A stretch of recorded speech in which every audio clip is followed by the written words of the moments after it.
ഇന്നത്തെ പത്രസമ്മേളനത്തിൽ പങ്കെടുക്കുന്ന നമ്മുടെ പ്രിയ ദൃശ്യ മാധ്യമ സുഹൃത്തുക്കൾക്ക് ഈ ഒരു നമ്മുടെ ഇൻസ്റ്റിറ്റ്യൂഷൻ ഓഫ് ഹോമിയോപ്പതി കേരളയുടെ എയ്സ് ഇന്റർനാഷണൽ ഹോമിയോപ്പതി കോൺഫറൻസുമായി ബന്ധപ്പെട്ട പത്രസമ്മേളനത്തിലേക്ക് സ്വാഗതം ചെയ്യുകയാണ്. ഇന്നിവിടെ പങ്കെടുക്കുന്നത് ഞാൻ doctor Muhammad Aslam, institution of homeopathy കേരളയുടെ ജനറൽ സെക്രട്ടറിയാണ്. Doctor Kochurani Varghese, institution of homeopathy കേരളയുടെ പ്രസിഡന്റാണ്. ഡോക്ടർ രാജേഷ് ആർ എസ്, IHKയുടെ ട്രഷററാണ്. Doctor Philipson, scientific committee chairman. Doctor Ajayan sir ഈ പ്രോഗ്രാമിന്റെ കൺവീനറാണ്. Doctor Pradeep and doctor Ajeesh.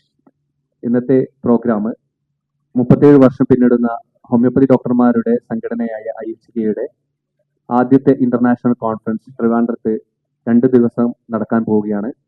ഈ നവംബർ 30-നും ഡിസംബർ 1-നും മൗണ്ട് കാർമൽ കൺവെൻഷൻ സെന്ററിലാണ് പ്രോഗ്രാം നടക്കുന്നത്. എല്ലാ ദൃശ്യമാധ്യമ പ്രവർത്തകർക്കും IHKയുടെ ഭാരവാഹികൾക്കും നമസ്കാരം. IHK രൂപീകൃതമായിട്ട് 37 വർഷങ്ങൾ പൂർത്തിയാകുമ്പോൾ IHK 104 സംസ്ഥാന ശാസ്ത്ര സെമിനാറുകൾ നടത്തി, 2 നാഷണൽ സെമിനാറുകളും. ആദ്യമായിട്ടാണ് IHK ഇങ്ങനൊരു അന്താരാഷ്ട്ര സെമിനാർ സംഘടിപ്പിക്കുന്നത്.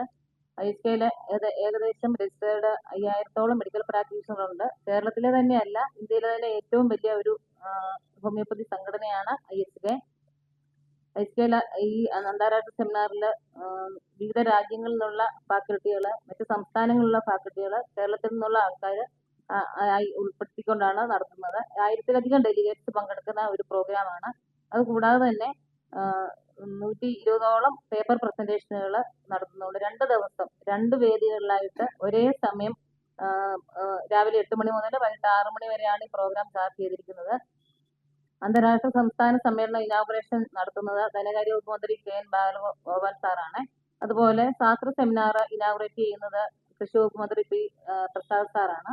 അതുപോലെ ഇന്റർ ഡിസിപ്ലിനറി സെഷൻ ഉണ്ട്. ആ സെഷൻ ഇനാഗുറേറ്റ് ചെയ്യുന്നത് മൃഗസംരക്ഷണ വകുപ്പ് മന്ത്രി ചിഞ്ചു റാണി മാഡമാണ്. അതുപോലെ റിസർച്ച് പേപ്പർ പ്രസന്റേഷന്റെ കോമെന്റിയം ഇനാഗുറേറ്റ് ചെയ്യുന്നത് ബഹുമാനപ്പെട്ട അടൂർ പ്രകാശ് MP ആണ്.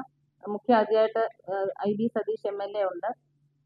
1-ാം തീയതി ഉച്ചയ്ക്ക് ശേഷമുള്ള സമാപന സമ്മേളനം വിൻസെന്റ് MLA ആണ് നിർവഹിക്കുന്നത്.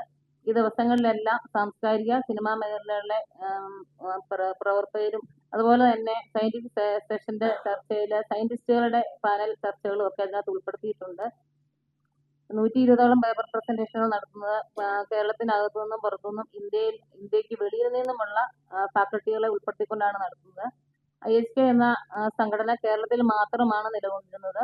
ഇത് ഒരു നാഷണൽ ഓർഗനൈസേഷനായിട്ട് ഈ സമ്മേളനത്തിൽ ഇനാഗുറേഷൻ നടത്തും. എല്ലാ സംസ്ഥാനത്തും അതിന്റെ ചാപ്റ്ററുകൾ ആരംഭിക്കാനുള്ള നടപടികൾ നടന്നുകൊണ്ടിരിക്കുകയാണ്. സമ്മേളനത്തോടനുബന്ധിച്ച് പൊതുജനങ്ങൾക്ക് വേണ്ടിയിട്ട് ഒരു ബുക്ക്ലെറ്റ് പ്രകാശനം നടത്തുന്നുണ്ട്.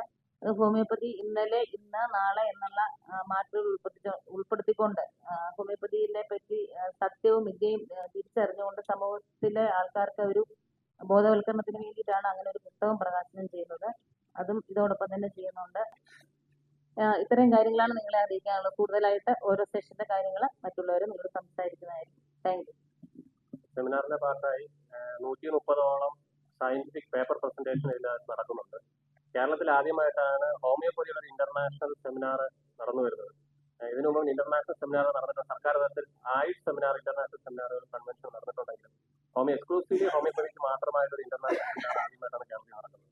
അതുകൊണ്ട് തന്നെ 1000-ന് മുകളിൽ ഡെലിഗേറ്റ്സ് പങ്കെടുക്കുന്ന ഈ ഒരു സെമിനാറിൽ 135-ഓളം സയന്റിഫിക് റിസർച്ച് പേപ്പർ പ്രസന്റേഷൻസ് നടക്കുന്നുണ്ട്. അതിന്റെ വലിയൊരു കോമ്പൻഡിയം, റിസർച്ചിന്റെ ഭാഗമായിട്ടുള്ള വലിയൊരു മെഗാ കോമ്പൻഡിയം എല്ലാം പബ്ലിഷ് ചെയ്യുന്നുണ്ട്. ഇതിനൊപ്പം ഇന്റർനാഷണലി ഉള്ള ഫാക്കൽറ്റീസ്, ഇന്ത്യക്ക് പുറത്തുനിന്നുള്ള അടക്കം ഫാക്കൽറ്റീസ് ഈ സെമിനാറിൽ പങ്കെടുക്കുന്നുണ്ട്. പാനൽ ഡിസ്കഷൻ, പ്ലീനറി സെക്ഷൻസ്, അങ്ങനെ ഫാർമ എക്സ്പോ, അങ്ങനെ നിരവധി പ്രോഗ്രാംസ് ഇതിന്റെ കൂടെ നടന്നു വരുന്നു. അതിനെക്കുറിച്ച് കൂടുതൽ കാര്യങ്ങൾ അല്ലെങ്കിൽ ഇന്റർനാഷണൽ സെമിനാറിന്റെ കാര്യങ്ങൾ കൂടി പറയുന്നതിന് വേണ്ടി നമുക്കറിയാം, കേവലം 220 വർഷങ്ങൾ മാത്രം കഴിയുന്ന ഹോമിയോപ്പതി ചികിത്സ ഇന്ന് ലോകത്ത് 2ാമത്തെ ചികിത്സയായി അംഗീകരിക്കപ്പെട്ടിരിക്കുന്നു.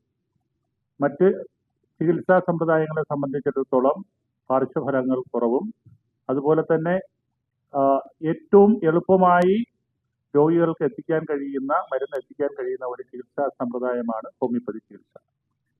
40-ഓളം രാജ്യങ്ങളിൽ എഡ്യൂക്കേഷൻ ഉൾപ്പെടെ നടക്കുന്ന ഈ ചികിത്സാ രീതിയിൽ ആദ്യമായി ഇന്ത്യയിൽ നടക്കുന്ന, പ്രത്യേകിച്ച് കേരളത്തിൽ ആദ്യമായി നടക്കുന്ന ഈ അന്താരാഷ്ട്ര സമ്മേളനത്തിൽ വിദേശത്തു നിന്ന് ഏതാണ്ട് 10ഓളം രാജ്യങ്ങളിൽ നിന്നുള്ള വിദേശ പ്രതിനിധികൾ പങ്കെടുക്കുകയാണ്.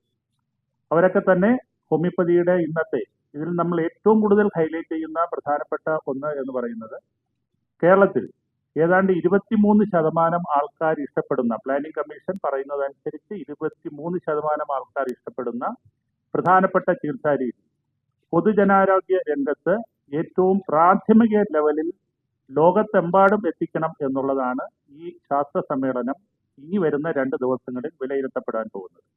അതിനെ സംബന്ധിക്കുന്ന ചർച്ചകളും അതിനെ സംബന്ധിക്കുന്ന സെക്ഷൻസുമാണ് ഏറ്റവും കൂടുതൽ നമ്മൾ ഈ 2 ദിവസം നടക്കുന്ന ഈ ഇന്റർനാഷണൽ സെമിനാറിൽ ചർച്ച ചെയ്യപ്പെടുന്നത്. പല രാജ്യങ്ങളിൽ നിലനിൽക്കുന്ന പ്രാഥമിക രംഗത്ത് ഹോമിയോപ്പതി ചികിത്സയുടെ സാധ്യതകളെ കുറിച്ചുകൂടെ ഈ സമ്മേളനം ചർച്ച ചെയ്യുന്നു. അതൊക്കെ തന്നെ നമ്മുടെ രാജ്യത്തും പ്രത്യേകിച്ച് കേരളത്തിലും, ലോകത്ത് തന്നെ ഏറ്റവും കൂടുതൽ പ്രചാരം ലഭിച്ചിരിക്കുന്ന കേരളത്തിൽ നടപ്പിലാക്കി കഴിഞ്ഞാൽ കുറച്ചുകൂടെ നമ്മുടെ ശാസ്ത്രത്തിന്റെ നല്ല വശങ്ങളെ ജനങ്ങൾക്ക് പ്രയോജനപ്പെടത്തക്ക വിധത്തിൽ എത്തിക്കാൻ കഴിയും എന്നാണ് ഈ സമ്മേളനത്തിനോടനുബന്ധിച്ച് പറയാൻ കഴിയുന്നത്. Thank you.